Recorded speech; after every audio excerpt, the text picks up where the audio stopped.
ఏమైందక్క బాధగా ఉన్నావు? అనుకున్నారా యూఎస్ పోయిన తర్వాత స్టడీస్ కంప్లీట్ అయిపోయినాక 2-3 years లో మంచిగా సెటిల్ అయ్యి డబ్బులు సంపాదించి ఇన్వెస్ట్ చేద్దామని చెప్పేసి, కానీ అది కాలేదురా. ఇంకా ఇంటికి పోవాలంటే కూడా మనసు అయితే లేదు. ఎందుకు అక్క అంత బాధపడుతున్నావు? ఇప్పటికి లేట్ అయింది ఏం లేదు. మంచిగా నీకు ఇప్పుడు 4-5 లక్షలు సంపాదిస్తున్నావా నెలకు?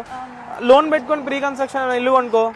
ఆల్రెడీ బిల్డ్ అయిన వాటి మీద ఇంట్రెస్ట్ లేదురా. ఏదైనా 300-400 స్క్వేర్ యార్డ్స్ లో తీసుకొని మంచిగా ఇల్లు కట్టుకొని ముంగట మంచిగా గార్డెన్ ప్లాన్ చేద్దాం.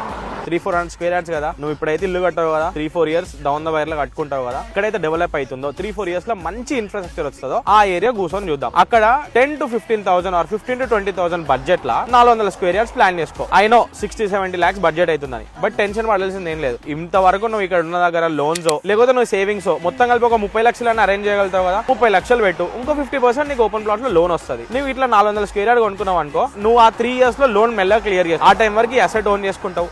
ఆ టైంకి మళ్ళీ కన్స్ట్రక్షన్ కి నీకు నచ్చినట్టు నువ్వు ఏ ఇల్లు కట్టుకుంటావు, ఆ ఇల్లుకి లోన్ తీసుకో. అప్పుడు లోన్ ఇల్లు కూడా కట్టుకుంటావు, నీ డ్రీమ్ అచీవ్ చేసుకుంటావు. ప్లాన్ చేసుకుని ఏదో ఒక స్టెప్ తొందర తీసేసుకోక, నువ్వు లేట్ చేస్తున్న కొద్దీ అది వెనకకు పోతూనే ఉంటుంది. మనందరికి ఇదే డ్రీమ్ ఉంటుంది. ఇక్కడికి వచ్చినామా ఏదైనా కష్టపడాలి, ఏమైనా వేసుకోవాలి, వెనకాల ఏదైనా అసెట్ ఓన్ చేసుకోవాలి, అది మన సెల్ఫ్ రెస్పెక్ట్ లాగా అనుకుంటాం. దానికి ఏం లేట్ లేదు. మీరు సేమ్ ఇట్లాంటి ప్లాన్ అని అనుకుంటే Shadnagar is the best area to focus. ఇప్పుడు ఫ్యూచర్ లో ఎప్పుడైనా ఇల్లు కట్టుకుందాం అనుకుంటే అది చాలా మంచి